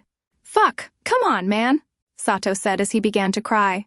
EMTs rushed in and inspected Boyd. Once they realized he was gone, they slowly moved his body to the ambulance, past Jensen, who was watching. His stomach sank. The coroners then showed up and began removing his friends. The other cops were talking to Jensen while the EMTs inspected his leg wound. It was bleeding badly and required stitches and staples. Before he was loaded into the ambulance, Sato stopped them. "Tell me everything," Sato said, his voice full of venom. Jensen replayed everything for him. "Do you have cameras or anything?" Sato asked. "Yeah, on the garage door, there's a security camera," he said, then gave him the information he would need to access the recording. Sato watched it and could only see him leaving, but nothing of a vehicle or anything. The delivery man casually walked to his Blazer. He could see the flashing red and blue lights from the cop cars on the other street. He had parked 2 streets away from the house. As he got in, he took his mask off and started rubbing baby wipes over his face. He was cleaning the blood and debris from his eyes. He then sat back and lit a cigarette and opened one of his energy drinks. He let out a soothing breath and calmed his adrenaline. The plan was to wait a while, not wanting to bring any attention to him or his car. But his plan had changed when he heard his phone vibrate. He checked the notification and smiled, just as he expected would happen. It was a message from Dash Fast for Carmen. His grin even gave him shivers. He took another long drag of the smoke, another drink, and headed her way. Chapter 11. Round 2. Amy started to grow tired and dizzy from dancing. Her high was crashing hard and the room was spinning. She sat down and made the mistake of closing her eyes. The room spun worse, and she knew she needed to find a bathroom and fast. Amy leaped from her seat and ran down the hall. Once in the restroom, her face was immediately in the toilet and a violent eruption of vomit painted the bowl. It felt like it had been an hour, and everything her body had to give was out of her. But she started dry heaving, her stomach feeling like it had the worst case of hiccups. After a moment, it had all finally calmed down, and she sat with her back against the wall. Her eyes were heavy, and she tried hard to keep them open, but it was inevitable. Rachel grabbed another beer and sat next to Carmen. Kay was passed out, and Marie was just on her phone. She looked around them and snobbishly scoffed at them. "So, much for a party," Rachel said. Yeah, well, what can you do? Carmen replied. Did the blow work for Amy? Rachel asked. For a little while, yeah. But I think she might be done for the night as well. Just as I ordered food too, she said disappointedly. Oh well. She'll be happy as fuck when she wakes up and the food is ready to go. Speaking of food, where is Boar? I want more. Rachel laughed at her rhyme. 30 minutes later, the doorbell rang and Carmen raced to the door. She flew it open and saw the delivery man, who looked caked in grime, holding their bags of food. Hesitantly, she grabbed the bags and thanked him. Just as she went to close the door, he brought his foot up and kicked hard, slamming the door into her face, breaking her nose. He rushed in and pulled his crowbar out. Marie looked at him, stone frozen with fear. Before she could move or speak, the crowbar bashed across her head, breaking her cheekbones.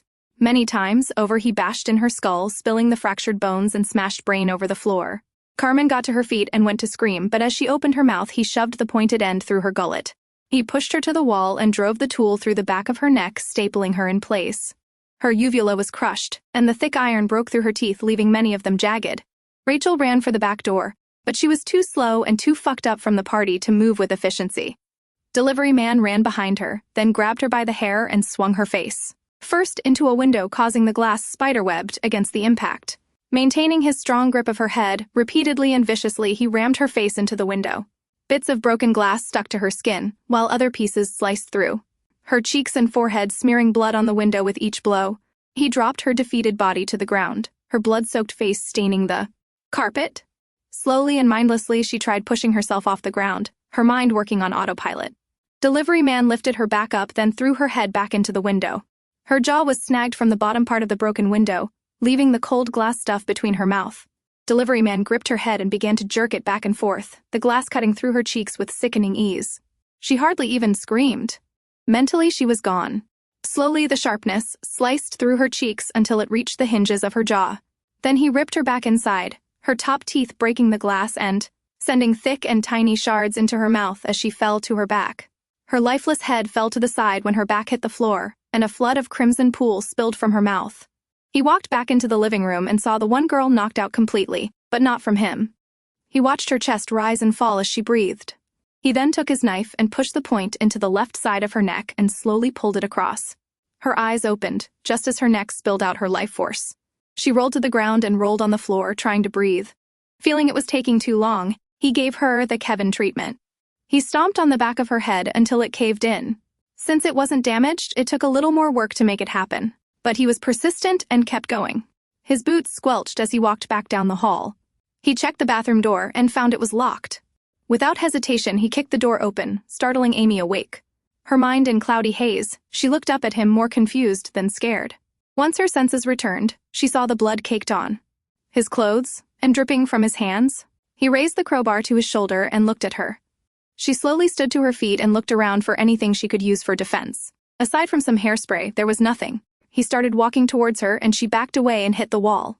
He inched closer and raised the tool for his strike. Desperately, she looked around, then pulled the lid of the tank of the toilet and smashed it over the delivery man's face. He fell backwards, his eyebrow cut and bleeding badly down his cheek. She ran past him and went to her phone and called the police. Delivery man emerged from the bathroom, pissed off. Thinking smartly, she ran for the door, but he chucked his crowbar at her and knocked her head against the hardwood door. Her head was already splitting from the booze and coke, but this made it much worse. He then grabbed her and threw her back onto the coffee table. The glass exploded under her falling weight. The shards dug into her skin through her clothes and stung her like hell. He grabbed her by the throat and raised the knife but was blindsided when a pair of strong arms wrapped around his waist, and before he knew it, he was airborne and flying back first through the front room window. He stumbled to the porch and slammed against the railing. When he looked up, Boar tackled him and broke through the wooden banister and onto the front yard. Boar climbed up his body and mounted his chest and started raining down punches. His fists felt like blocks of concrete busting him in the head and mouth. Delivery man blindly felt around him while still taking punches and found a broken piece of the banister and rammed it into the thigh of Boar.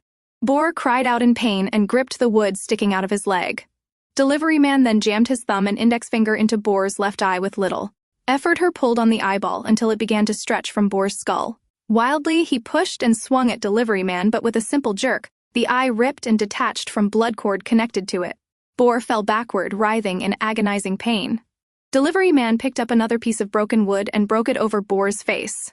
Making another jagged piece, He placed the tip of it against the Adam's apple and hammer-fisted it in until it stuck to the ground. Blood turned the grass and dirt into a small mud pit. Police cars fish-tailed down the street and sped to the house. Their sirens were loud and menacing. Delivery man watched the squad approach and knew he had lost this time. He heard the tires screech as they braked stopped in front to the house. He dropped to his knees and put his hand behind his head. Amy looked out of the broken window and looked into those blue eyes, hopefully for the last time. He never broke his gaze from her. Never even blinked.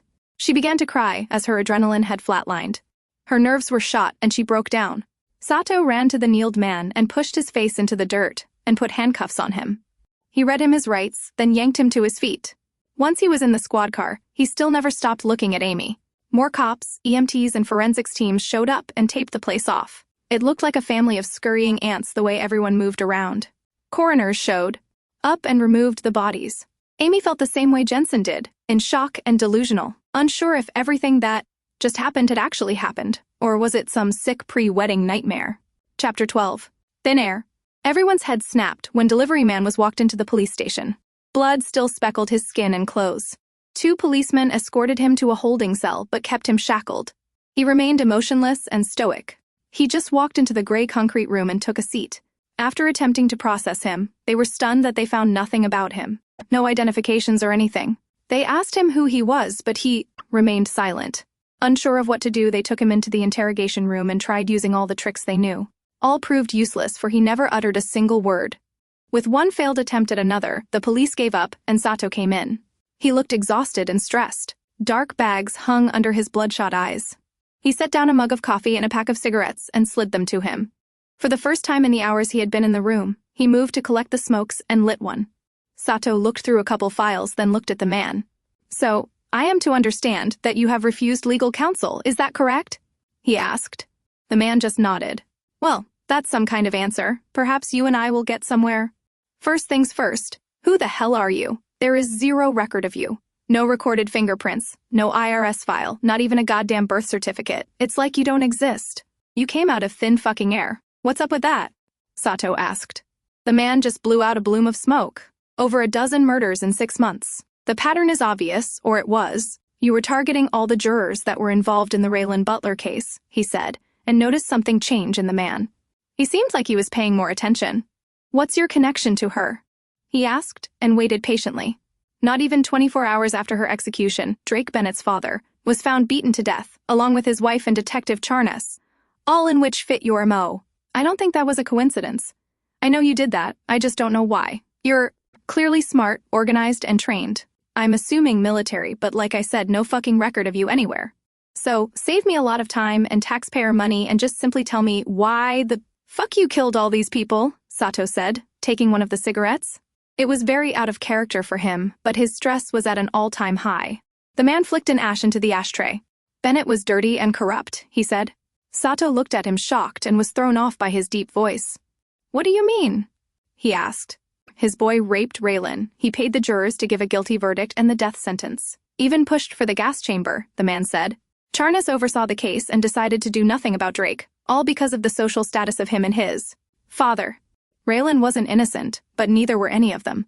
They chose greed over justice, over the life of a young woman. They all had to die," he said, flicking another ash. Sato was shocked to hear this revelation, and weirdly found himself agreeing with him, but reminded himself he was a man of the law. "So, why did you have to be the one to do all this? Who was she to you?"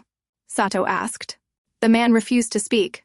Sato realized he wasn't going to get an answer for the connection, but he had a strong gut feeling he was her father but had no proof. "What I don't understand is, you said you were hunting the people responsible for Raylan's execution, but the Thompsons, Otis the redneck, Jensen Holding, Amy Crean, and the rest had nothing to do with that case. So, why kill them? They were walking wastes of life, scumbag bottom feeders. They tear good innocent people down to the core for the sake of bullshit, discounts, free shit, attention, or just plain amusement. Because of their own miserable, pathetic lives, they must rip someone else down. The others were just loudmouth, apprehensible people who had the bad luck of crossing my path. That man and woman were never the targets. They were just loose ends," he said coldly. "You sure you don't want a lawyer?" "With all this on top of vigilantism, they are going to push for the death penalty," Sato warned. "I will face my fate. I'm not scared of death. If it is how I am supposed to end, then so fucking be it.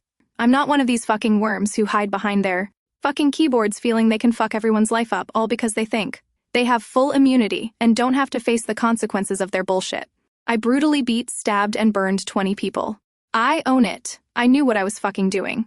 So, whatever happens to me now, fucking bring it, he said, his voice sounding gravelly. Sato was at a loss for words. He hated the man for what he did to his partner. He was a stone-cold serial killer, but he was pure honesty. He had no fear. And as much as he hated himself, his philosophy was relatable. You are aware, this conversation is being recorded, right? Was all he could think of saying. No shit, the man replied, lighting another cigarette. His trial came quick. It was hardly a trial at all. They had stacks of evidence against him, and he still refused a lawyer. He remained silent through the entire process. He sometimes would look around the room, and it was like a media circus. Reporters crammed as much as they could into their reports. The judge found him guilty on all charges and sentenced him to death. He was to be given the lethal injection in 3 months. He still never broke his stoic gaze. 2 cops took him back to the holding cell. Other prisoners were staring at him as he walked by and was placed in his cage. The jail cells were all connected but divided by steel bars. A man walked up to his cell. So, you're the bitch that killed people using the fucking app, huh? The guy said. Delivery man never even looked at him. Hey bitch, I'm talking to you. Something wrong with that mouth of yours? Don't worry, bruh. When we get inside, I'll make sure that mouth gets plenty of exercise, he said with a laugh. Line up. A guard yelled. All the prisoners went to the front of the cell and stuck their hands through the feeding hole.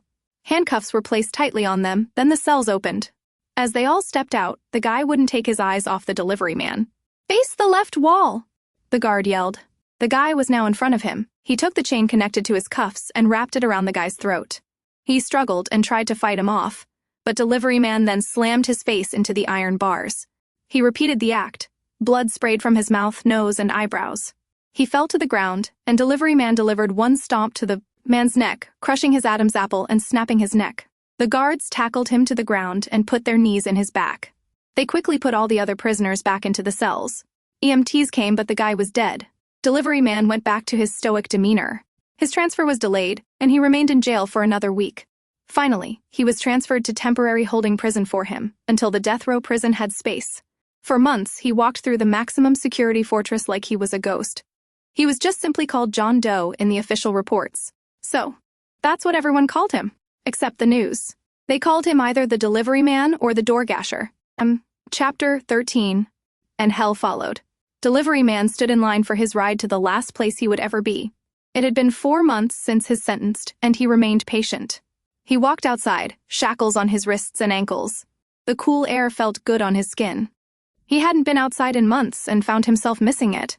The wind was heavy and could feel the electricity in the air of an oncoming storm. 2 police officers walked him to a white transfer van. One cop looked aged and gritty, while the other was heavy with a white mustache. All right, we can do this 2 ways, partner, the heavy one said. You act like a civilized gentleman, and I will treat you like one. You act like an animal, then by God, partner, I will treat you like that as well. Choice is yours. It's a long drive, so I prefer being civil. How about you? He asked. I can do that, he spoke. Good.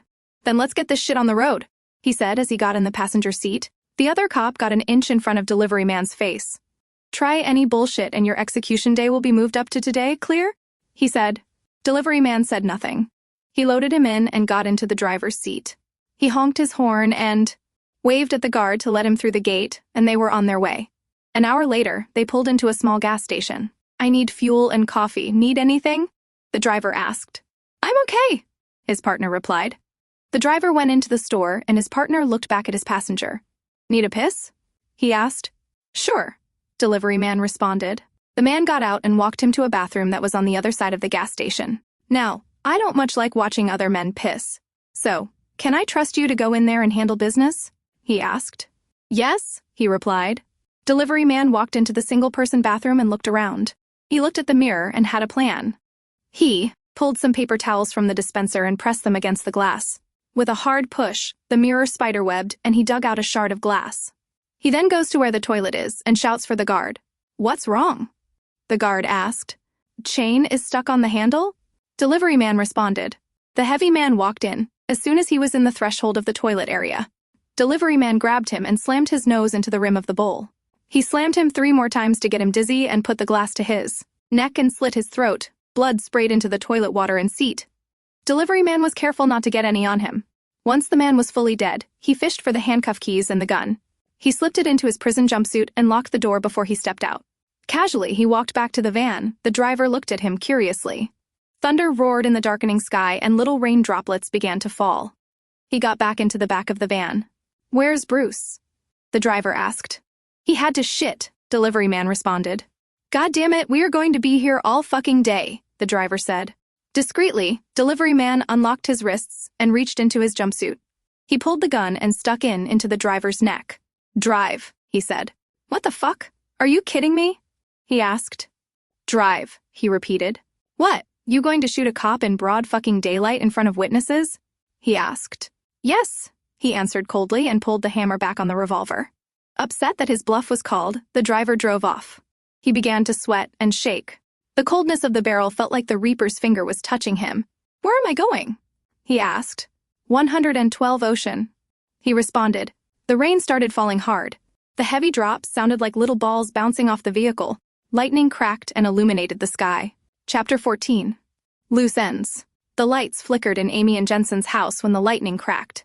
Amy was making dinner, while Jensen sat on the recliner. A bottle of prescription pills was next to him, along with a bottle of scotch. His PTSD and depression had made a turn for the worse. He feared going outside and even going to work. They postponed their wedding, and it was another loss for him. "Dinner's done!" Amy shouted. Jensen lifted himself up from the recliner and reached for his cane. He limped as he walked, and pain shot up his leg. Although it had been months, the damage to his leg had permanent effects. He sat at the table and looked at the plate of pasta. His appetite had been almost non-existent. Occasionally, he would have a sandwich or some chips, but it was rare that he ate a normal dinner. The two sat in silence as they slowly ate. The lights flickered again. "So, any thoughts about teaching again?" Amy asked, tired of the awkward silence.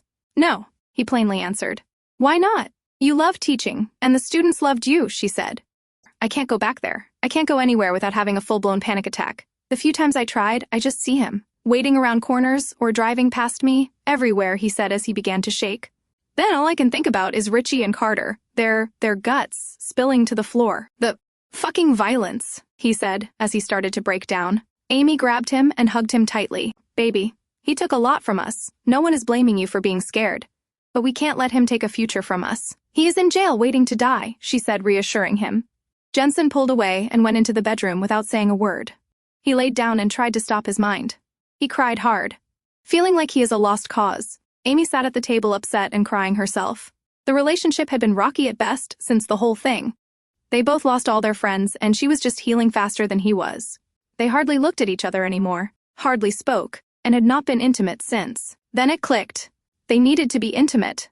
It was a childish thought, but had a gut feeling it could be a start in the right direction for them to move on. She went into the bedroom, and he looked up at her.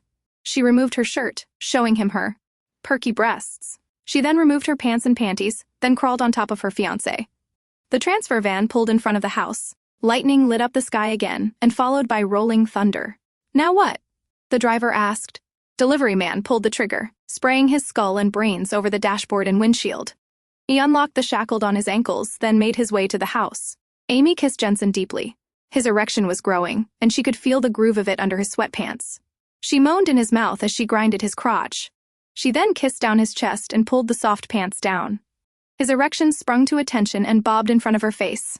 She wrapped her lips around it, and sensual worked him into her mouth. Up and down she glided, making sure she gets every ridge of his beautiful manhood. She began massaging his testicles as she sucked faster. His pre-cum was oozing, and she knew it was going to happen at any second. She worked faster and faster, then the salty seed shot into her throat. She choked and gagged, but kept it all in her mouth. "Fuck!"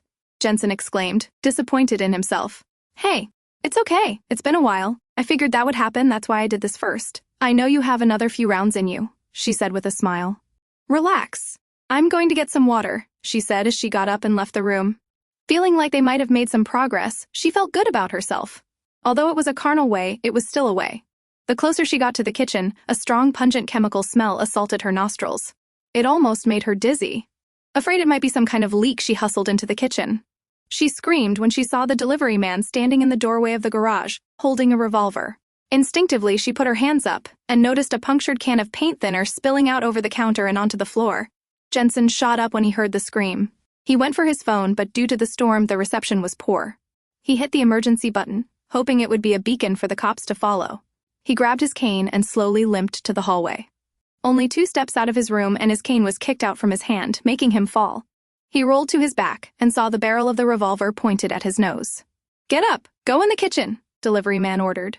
Slowly, and with the help of the wall, he got to his feet. Keeping his hand on the wall for leverage, he made his way to the kitchen where his wife was waiting, tied to a chair. His eyes watered, but he felt angrier than scared. He looked back at the man. "Sit next to her. You move from that seat, she dies," he said. "What the hell do you want from us?" Jensen asked. "I never wanted anything from you. I had no idea who you were until trial. It was your friend that led me to you. He was the main target, the loudmouth asshole from the grocery store. He ran his mouth and got everyone killed," he said coldly. "After I got caught and found out who you were, I knew I couldn't let you live," he said. "What? Why?" "I get Kevin running his mouth, but what the fuck did we do to you?" Jensen shouted. "It's not what you did.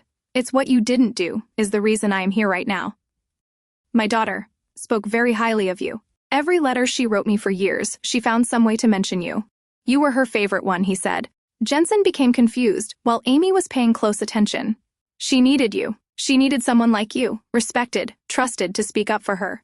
But you did nothing. When the Bennett boys' dad had the jury kill her, you still did nothing. Your voice could have made a significant difference. But you did nothing," he said. Like a 10-ton brick into his lap, it dawned on him who he was talking about. "Raylan?" Jensen said. "Why didn't you help her when that asshole rubbed it in everyone's face that he raped somebody in front of the whole goddamn school? Where were you when he turned the whole fucking town on an innocent girl? Where the fuck were you?" The man shouted. I tried to help."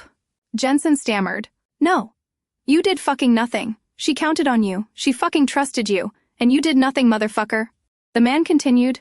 He gathered himself, tears falling down his face. He looked at the couple back and forth. "My daughter's admiration for you I cannot ignore. She loved you. That's why you will die quickly and painlessly. 1 bullet to the head. Then you'll burn along with the house. Probably get a memorial plaque like that piece of shit Drake Bennett. Got in school," the man said, as he walked towards them. He looked Jensen in the eye, then put the gun to his head. "Tell my baby girl that I love her," the man said. He thumbed back the hammer, never breaking eye contact. In an act of courage, Jensen grabbed his wrists and made the gun fire into the ceiling. Jensen headbutted him in the nose, making blood stream from the man's nostrils. Doing his best to keep the gun pointed up, they rumbled around the kitchen, knocking over plates and utensils. Jensen managed to wrestle him to the ground but continued to fight for the gun. Amy was trying desperately to break through the duct tape around her wrists. She kept her eyes on the two, then looked down and realized her legs were free. She stood up and slid her arms from behind the chair. The 2 men continued to roll around. Jensen even got in a few punches but had to return both hands to the weapon. She spotted one of the steak knives that fell from the holder and got down and began using it to saw at the tape. Due to the awkward angle her wrists were in, made it exceedingly difficult to get a good rhythm with the knife. However, she did have little success. Part of the pointed serrated blade put a small nick in the silver tape. Jensen found himself growing exhausted from the encounter. His muscles burned and ached, but he held on tight. Delivery man rolled Jensen to his back but couldn't get the gun free. Not paying attention to where the gun was pointing, during the scuffle it went off and hit Amy in her shoulder. The bullet ripped through her muscle and bone, spraying blood over the floor. The impact of the bullet sent her backwards. As she fell, the fall helped rip the rest of the tape, and her arms were free. The bullet wound burned and felt like she could barely lift her arm, but in her good hand she grabbed the steak knife. Delivery man almost had the gun to Jensen's head, but sharp pains riddled his back as Amy began stabbing him. She went for his head, but he dodged her and elbowed her in the mouth, busting her lips open.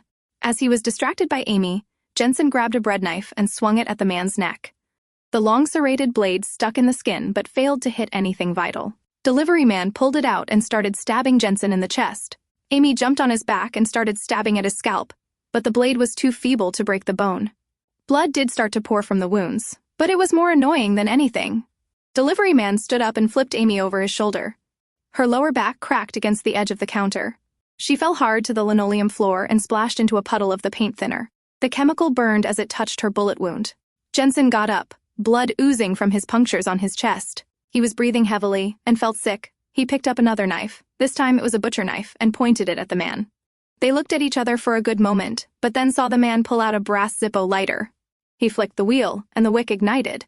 As Jensen's vision slowed down, he watched as the lighter flew past his head. He tried to catch it but buckled under his bad leg. The Zippo landed in a pool of paint thinner, and a blue and white flame ignited. It quickly spread up the trail of the leaking chemical in its container. The heat was instantly unbearable. As Jensen was looking at the flame, delivery man turned him around and shoved the knife into his stomach. Blood seeped from the stab, and a little began dribbling out of his mouth. It hurt to breathe. He fell against the cabinet doors, feeling like he was going to pass out. Delivery man picked up the revolver and put it against Amy's head. "You are a strong one," he said. Before he pulled the trigger, Jensen hopped on his back and used all his weight to pull him backwards into the raging fire. Jensen began to burn with him, but he wouldn't let go. He managed to roll the man to his stomach, and he burned from the stomach up. Flames engulfed his body, but he never screamed. Jensen howled and growled as he held the man in place. His blood was leaking rapidly, and he was feeling his vision beginning to dim. "Run!" he yelled at Amy. Amy was stuck on what to do. She looked out of the giant window in the kitchen and saw the flashing blue and red lights. Cops were on their way. Thinking smartly, she threw a chair through the front window. The storm raged and blew the flames inside. The fire had taken up the whole right half of the kitchen, and Jensen laid passed out on top of the man's back. His clothes had caught and were burning quickly. Blisters and black char were starting to overrun his skin. Amy ignored the shooting pain in her arm and back with the help of willpower. And adrenaline, she pulled Jensen up and drug him through the window. The cold pouring rain helped soothe and put out the fire on Jensen. They both fell to the mud and grass from exhaustion. The police cars fish-tailed around the corner once they saw the smoke rising. The driver called in for EMS and the fire department. He skidded to a stop when he saw the two in the yard. Quickly, he ran out to try and help them. He saw the man was unconscious and felt for his pulse. It was weak, but he had one. EMS and the fire department showed up in minutes after receiving the call. They loaded Jensen onto the stretcher and put him in the ambulance. Amy was in a lot of pain, but knew she was going to make it. She sat next to him and rode with him to the hospital. Chapter 15. Aftermath. Amy sat in her hospital bed, worried about Jensen. They had been there for a full day, and he was rushed into surgery. She tried to watch TV, but it might as well had been off, because she could not pay attention to it. The wait for an update felt like it was an eternity, but the doc finally came in. "Good afternoon, Miss Crean. How are you feeling?" he asked, in a jovial tone. "Fine. How's Jensen?" she asked immediately. The doc sat down, and his face got serious. "I won't lie, Miss Crean, he is in pretty bad shape. We were able to keep his pain to a minimum, but his burns are very severe, along with the puncture wounds. It's a miracle he is alive. It's going to take some time and physical therapy, but I think he will be able to make a full recovery in time," he said. Amy looked at him with grace. "Thank you," she said. A knock on her room door interrupted them. In walked Detective Sato. He saw the doctor and apologized, but the doctor was just leaving. Sato took his seat next to Amy's bed. "I'm Detective Sato. Do you remember me?" he asked. "Of course," she replied. "I need to take a full report, just so I have it on file. Is that okay with you?" he asked. She agreed. She went through it all, and he wrote everything down. Reliving the memories was rough, but she reminded herself that they had survived it twice. Sato then stood up and thanked her for her time. Just before he left, Amy stopped him. "Is he dead?" she asked. Sato had a defeated look on his face from the question. The house was fully on fire and took the fire department a good minute to put it out. "I can't imagine he lived from that, but we haven't found a body or anything that would resemble the body, so until we have full confirmation, I can't say he is dead," he replied. From the author, thank you for checking out Gash. Extra Carnage Edition. I always wanted to give Gash a bit of a makeover. I was proud of the simple modern slasher, or more appropriate, the modern gasher. Anyway, and most people seem to enjoy it. For a long time, I wanted to do a sequel for it, but had a challenging time figuring out what to do. Then, when I had the idea for Coming of Rage, I knew how I wanted to restructure Gash to be a bit more in line with Coming of Rage, and then had a flood of ideas of what I can do with both. Maybe turn Coming of Rage into its own spin-off series, which it already is technically, but you know what I mean. And maybe the delivery man, if he is alive, that is, maybe. He moves up from food delivery to package delivery, and it turns into a holiday slasher, gashing. Through the snow? It has potential. Anyways, thank you again for coming on this ride of carnage and mayhem. I'll see you next time. Austin James. Also, check out these titles. Blood of the Scion, Hell on Cloud 9, Shadow of the Goat, A Hero in Summer, Coming of Rage, Gash Begins. Find me on social media. Austin James Books on TikTok. Austin James Books 08 at AOL.com. Austin James Books on Facebook.